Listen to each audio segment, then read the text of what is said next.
आज की वीडियो में जो टॉपिक हमने डिस्कस करना है वो है पास्ट परफेक्ट कॉन्टीन्यूअस टेंस। ये हमारा पास्ट टेंसेस का लास्ट टॉपिक है। कोई ऐसा काम जिसे हम पास्ट में स्टार्ट करते हैं और फिर वो जारी रहता है या फिर वो कंप्लीट हो जाता है और स्टॉप हो जाता है, वो पास्ट परफेक्ट कॉन्टीन्यूअस टेंस में आता है। ठीक है, उसके बाद आप इसका सेंटेंस स्ट्रक्चर देखें। फर्स्ट पे है सब्जेक्ट, देन है हैड बीन। अब जस्ट पास्ट परफेक्ट टेंस में आपके पास हैड हेल्पिंग वर्ब था, तो इसमें आपने हेल्पिंग वर्ब में बीन ऐड करना है कॉन्टीन्यूअस टेंस में। उसके बाद आपने वर्ब लगाना है, फिर आईएनजी क्योंकि ये कॉन्टीन्यूअस टेंस है, देन ऑब्जेक्ट, और उसके बाद आपने सिंस और फॉर यूज़ करना है। सिंस और फॉर हर परफेक्ट कॉन्टीन्यूअस टेंस में यूज़ किए जाते हैं। इसकी एग्जांपल्स में फर्स्ट एग्जांपल देखें, she had been studying history since 2 PM। इस एग्जांपल में फर्स्ट पे आपने सब्जेक्ट लगाया, देन हैड बीन इसका हेल्पिंग वर्ब। अब इसमें कोई हैज़ बीन या हैव बीन नहीं है कि जिसको आप सिंगुलर या प्लूरल के साथ यूज़ करें। इसमें जस्ट हैड है और उसके साथ बीन, जो आपने सिंगुलर के साथ भी यूज़ करना है और प्लूरल दोनों के साथ यूज़ करना है, यानी जमा के साथ भी और वाहिद के साथ भी।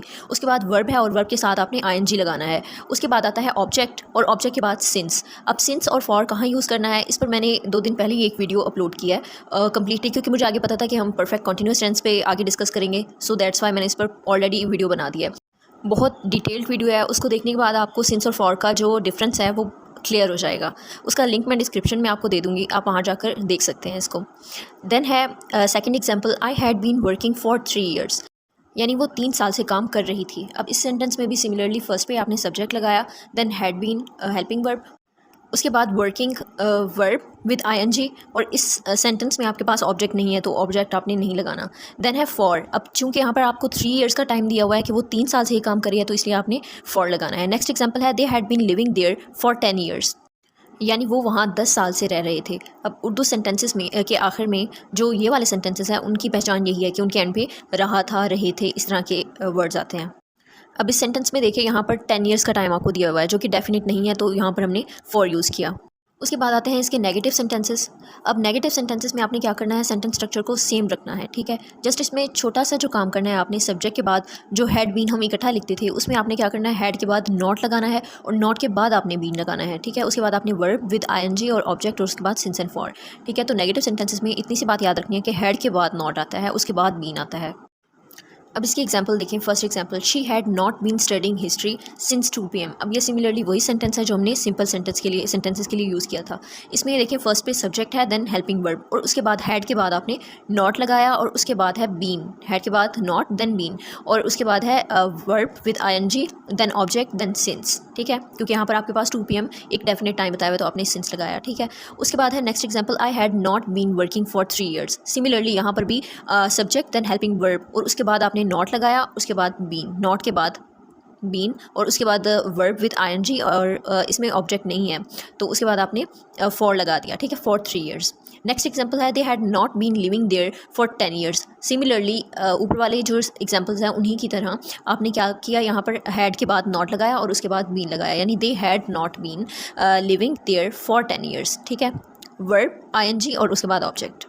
नेगेटिव सेंटेंसेस के बाद अब हम देखेंगे इंटरोगेटिव सेंटेंसेस को। इसका सेंटेंस स्ट्रक्चर देखें। फर्स्ट पे आपने क्या करना है, हैड लगा देना है।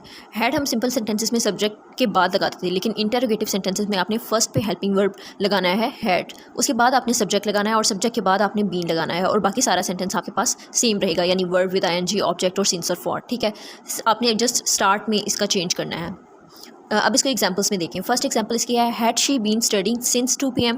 अब ये वही सेंटेंस है जो हमने नेगेटिव और सिंपल दोनों के लिए यूज़ किया था, तो इसमें आप चेंज देखिए, हमने क्या किया कि फर्स्ट पर हैड लगा दिया। ठीक है, फर्स्ट पर had helping verb, then subject she, उसके बाद बीन, और उसके बाद वर्ब विद आईएनजी और उसके बाद सिंस। ठीक है, सिंस 2 PM। नेक्स्ट एग्जांपल है, had I been working for 3 years। अब इसमें भी सेम क्या किया, फर्स्ट पर हेल्पिंग वर्ब हैड लगाया, देन सब्जेक्ट, देन बीन। ठीक है, और उसके बाद helping verb verb with ING, और उसके बाद है फॉर 3 years।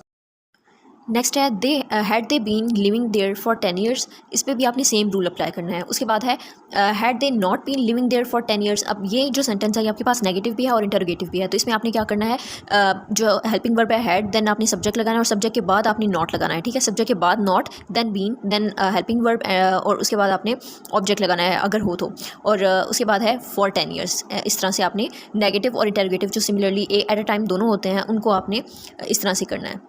WH क्वेश्चंस में आपने क्या करना है कि इन वर्ड्स को फर्स्ट पर लगा देना है, जैसे वाई, वर्ड, हाउ, ठीक है। उसके बाद आपने हेल्पिंग वर्ब लगाना है और देन सब्जेक्ट, देन बीन, और बाकी सारा जो सेंटेंस स्ट्रक्चर है वो सेम ही रहेगा, यानी कि जो है वर्ब, ऑब्जेक्ट और सिंस और फॉर, ठीक है। आई होप आपको पास्ट परफेक्ट कंटिन्यूअस टेंस समझ में आ गया होगा। तो नेक्स्ट वीडियो में हम डिस्कस करेंगे फ्यूचर टेंसेस को। Stay connected.